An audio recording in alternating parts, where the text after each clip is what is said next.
Namaskar.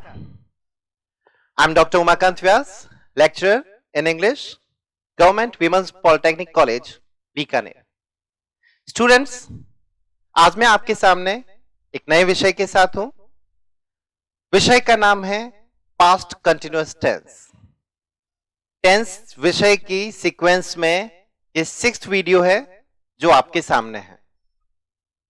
जैसा कि हमने पिछले टेंसेस पढ़े, हम इस टेंस को भी एक सीक्वेंस में पढ़ेंगे. क्या क्या स्टेप्स होंगे वो आपको बताता हूं.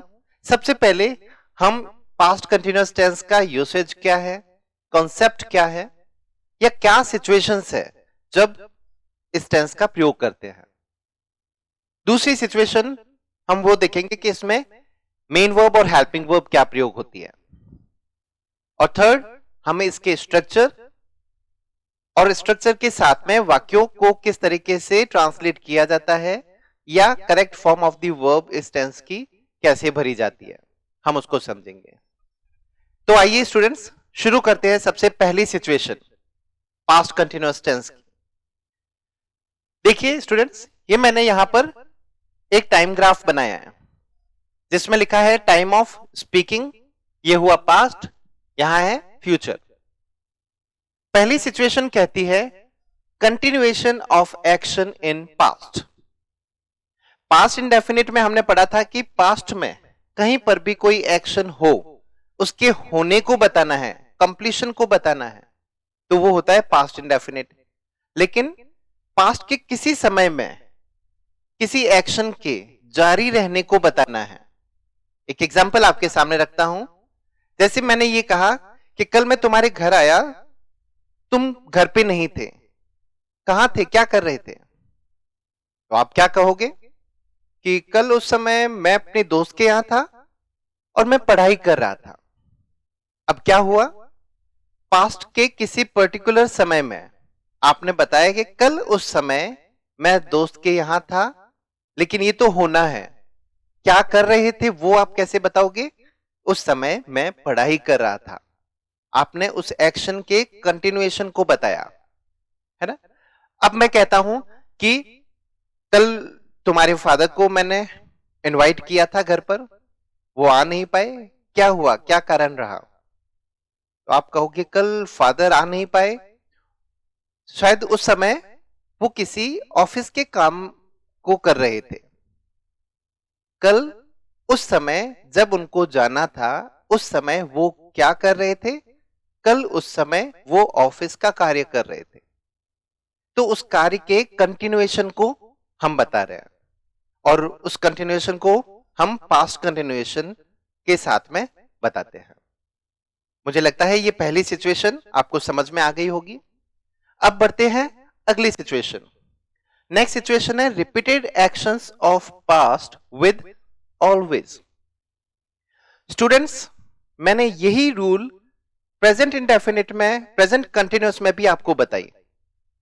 उसमें क्या होता है कि कोई एक्शन जो बार बार हो रहा है और आपको वो परेशान कर रहा है, उस इरिटेशन को बताना है, तो आप प्रेजेंट में अगर है तो वो प्रेजेंट कंटिन्यूअस टेंस से, मैं कहता हूं you are always biting nails in the class. ठीक है, तुम हमेशा क्लास में नाखून चबाते रहते हो, तो ये प्रेजेंट कंटिन्यूअस में बताया. लेकिन और ये तुम्हारी हैबिट थी जो बार बार हो रही थी और परेशान कर रही थी. अब अगर ये ही एक्शन पास्ट का मैं कोई जिक्र करता हूं कि उस समय, जैसे मैं कहता हूं वो हमेशा कक्षा के बाहर घूमता रहता था, है ना, he was always wandering out of the classroom. तो ऑलवेज के साथ में पास्ट कंटिन्यूएशन का यूज कर रहे हैं, तो ये उसकी इरिटेशन को शो करेगा. रिपीटेड एक्शन हो गया और आईएनजी के साथ में इसका यूज करेंगे. महत्वपूर्ण बात है कि इसमें ऑलवेज का प्रयोग होगा. ही वॉज, जैसे मैं कहता हूं कि वह हमेशा कक्षा में इधर उधर देखता रहता था, है ना. He was always moving eyes here and there in the class while I was teaching. जब मैं पढ़ाता था तो वो अपनी आंखें इधर उधर घुमाता रहता था. ऑलवेज के साथ में आईएनजी का यूज किया. रिपीटेड एक्शन हुआ, ये हुई सेकंड सिचुएशन। थर्ड सिचुएशन में मैंने लिखा है व्हेन एंड व्हाइल। ये क्या है? ये कनेक्टिव्स है, व्हेन और व्हाइल दोनों का लगभग एक पैरेलल जैसे यूज है। दो सिचुएशन है, पास्ट में दो एक्शन पैरेलल अगर हो रहे हो, पहली सिचुएशन जो थी वही अगर दो एक्शन पैरेलल बताने हैं, है ना। जैसे मैं कहता हूं कि मैं कक्षा में पढ़ा रहा था, कुछ बच्चे बाहर गप्पे लड़ा रहे थे। दो एक्शन एक ही समय में पैरेलल हो रहे हैं। मैं कक्षा में पढ़ा रहा था और कुछ बच्चे बाहर गप्पे लड़ा रहे थे। I was teaching in the class while some students were gossiping out of the class. दो एक्शन एक ही समय में चल रहे हैं पास्ट में, दोनों को कंटिन्यूएशन को बताना है, पास्ट कंटिन्यूएशन से ये होगा। या मैं कहता हूं कि जब मैं न्यूज देख रहा था, मेरे फादर एक आर्टिकल लिख रहे थे। एक ही समय में दो पैरेलल एक्शन का होना ये बताना है और जारी रहने को बताना है। मैं कहता हूं I was watching news while my father was writing an article. Past में दो एक्शन पैरेलल हुए। अब व्हेन से भी ये बता सकते हैं। व्हेन में एक और सिचुएशन इसमें हो सकती है कि दो एक्शन में एक एक कंप्लीशन को बताते हैं और उस कंप्लीशन के समय दूसरा एक्शन जारी रह रहा था। अब कैसे? कल मैं तुम्हारे घर आया, तुम सो रहे थे। कल मेरा आना ये एक्शन के कंप्लीशन को बता रहा है, एक्शन हो गया। When I came to your house yesterday, जब मैं तुम्हारे घर आया, तुम क्या कर रहे थे? You were sleeping, तुम उस समय सो रहे थे। तो you were sleeping when I came to your house। आई बात समझ में? एक एक्शन कंप्लीटेड हुआ, दूसरा उस समय चल रहा था। या फिर दूसरी सिचुएशन थी कि एक ही समय में, पास्ट के समय में दो एक्शन एक साथ पैरेलल चल रहे हो, उसको बताना हो। तो ये हुई लास्ट सिचुएशन जब पास्ट कंटिन्यूअस का यूज होता है। लेकिन इन जितनी भी बातों को मैंने आपको बताया है, उनको किस तरीके से इंग्लिश में बताएंगे आप, तो ये बताने के लिए आपको बढ़ना पड़ेगा आगे। सेकंड स्टेप पे आते हैं। सेकंड स्टेप में मैंने लिखा है इसमें क्या मेन वर्ब यूज होती है, क्या हेल्पिंग वर्ब यूज होती है। पास्ट कंटिन्यूअस की मेन वर्ब होती है वर्ब की फर्स्ट फॉर्म के साथ में ING, first form plus ING, ये हुई मेन वर्ब। हेल्पिंग वर्ब इसमें क्या यूज होती है? वॉज, वर। ठीक है, यहां पे ये हुई। अब आगे बढ़ते देखो, क्योंकि फर्स्ट फॉर्म आईएनजी तो फिक्स है मेन वर्ब, लेकिन हेल्पिंग वर्ब जो है वो वॉज और वर दो यूज कर रहे हैं। दोनों को कैसे करते हैं सॉल्व, देखते हैं। ही, शी, इट, आई और एनी सिंगुलर नाउन के साथ में वॉज का प्रयोग करते हैं। अगर हमारा स्पीकर सब्जेक्ट जो है वो सिंगुलर हो, एक वचन हो, तो एक वचन के साथ में वॉज का यूज करेंगे। एक वचन में आएंगे ही, शी, इट, और यहां पर आई को भी सिंगुलर मानेंगे और इसके अलावा कोई सिंगुलर नाउन हो, एक वचन संज्ञा हो, तो उसके साथ में वॉज का यूज करते हैं। या फिर नेक्स्ट रूल है यू, वी, दे और एनी प्लूरल नाउन। कोई बहुवचन संज्ञा है, स्टूडेंट्स ये बहुवचन संज्ञा है, फ्लावर्स ये बहुवचन संज्ञा है, बर्ड्स बहुवचन संज्ञा है, इसके साथ में वर का प्रयोग होता है। विशेष बात इसमें आई को ध्यान में रखना है, आई के साथ में भी वॉज का यूज होगा, इसको सिंगुलर मानेंगे। थर्ड स्टेप पे आते हैं। ये वॉज और वर हुई। हम स्ट्रक्चर पहले टेंसेस में भी समझ चुके हैं कि अगर अफर्मेटिव का सेंटेंस होता है तो उसका क्या स्ट्रक्चर होता है, ये आपके सामने है। अगर सेंटेंस अफर्मेटिव है तो subject was, were, first form ING और object. Subject was, were, first form plus ING and then object. ये हुआ अफर्मेटिव का स्ट्रक्चर। इंटेरोगेटिव है तो ये जो वॉज, वर है इसको आप आगे रख देंगे। जैसे ये वॉज, वर है, ये आ जाएगा सब्जेक्ट से पहले, और क्वेश्चन मार्क पीछे आ जाएगा। अगर ये नेगेटिव है तो सब्जेक्ट वॉज वर और यहां पर नॉट आ जाएगा। ये हुआ नेगेटिव का स्ट्रक्चर। और इंटेरोगेटिव और नेगेटिव दोनों होता है तो वॉज वर आगे आएगा, नॉट मेन वर्ब से जस्ट पहले। तो was were subject, not first form ING and then object. ये होता है इसका स्ट्रक्चर। तो यहां तक मैंने जो बातें बताई हैं, अब उनकी हम एप्लीकेशंस देखते हैं। वो वाक्य जो मैंने अभी तक आपको बताए थे, हम उनको कुछ ट्रांसलेट करते हैं, उनको अप्लाई करके देखते हैं। अब जैसे ये वाक्य है आपके सामने, पहला वाक्य है वह उस समय रो रही थी। ये वैसे इस देखो इस टेंस की ये पहचान होती है। हिंदी का वाक्य की जो पहचान है वो यहां पे खत्म होता है। आपका सब्जेक्ट क्या है? वह रो रही थी, आपका सब्जेक्ट है शी। ठीक है, शी के साथ में सिंगुलर सब्जेक्ट है तो वॉज का यूज होगा, शी वॉज। रोना, इसकी वर्ब क्या हुई? वीप। तो शी वॉज वीपिंग उस समय, तो एट दैट टाइम। स्टूडेंट्स, इस पहले वाक्य में ये जो फ्रेज मैंने यूज की है एट दैट टाइम, ये इस टेंस का एडवर्ब है। कुछ एडवर्ब्स मैं आपको नोट करवा देता हूं।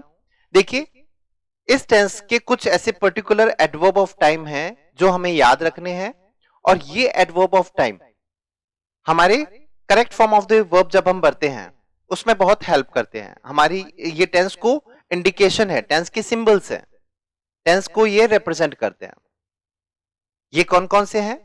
जैसे पहला ये था at that time, at that moment, at that day, in those days, yesterday, या पास्ट का कोई भी टाइम उसमें ऐड कर दिया जाए तो वो पास्ट कंटिन्यूअस के एडवर्ब्स होते हैं। अब हम आगे बढ़ते हैं। मैं उपन्यास पढ़ रहा था, आपका सब्जेक्ट क्या है? आई। पढ़ रहा था, ये हो गया रीड, यहां पर वर्ब भर देते हैं रीड। आई आपका सब्जेक्ट इसमें सिंगुलर माना जाएगा और इसके साथ में वॉज का यूज होगा। तो आई वॉज रीड में आईएनजी जोड़ना है, I was reading novel, I was reading novel. ये इसकी ट्रांसलेशन हुई। नेक्स्ट वाक्य है क्या तुम उन दिनों हॉस्टल में रह रहे थे? ये वाक्य देखने से पता चल रहा है कि इंटेरोगेटिव है, तो हमें इसके इंटेरोगेटिव स्ट्रक्चर को यहां पर अप्लाई करना है। और उसके लिए हमें ये जो हेल्पिंग वर्ब हम वॉज और वर यूज करते हैं, ये वॉज और वर सब्जेक्ट से पहले वाक्य के शुरुआत में आएंगे। इसके लिए सबसे पहले आप सब्जेक्ट देखो कि सब्जेक्ट क्या है? तुम, यू, है ना? यू के हिसाब से वॉज और वर में से क्या आएगा? वर। तो आपका वाक्य शुरू होगा वर से। ये आपका हुआ सब्जेक्ट। इसके बाद में आएगा सब्जेक्ट, ये हुआ आपकी हेल्पिंग वर्ब। अब आएगा आपका subject were you.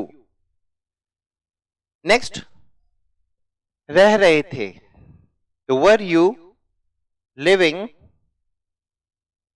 In a hostel, है ना? और उन दिनों, इन दोज डेज, ये आपका एडवर्ब ऑफ टाइम आ गया और क्वेश्चन मार्क आएगा यहां पर। Were you living in a hostel in those days, helping verb subject first form ING, ये आपका इन अ हॉस्टल एडवर्ब हुआ, ये भी एडवर्ब हुआ, adverb of place, adverb of time, इसमें ऑब्जेक्ट नहीं है।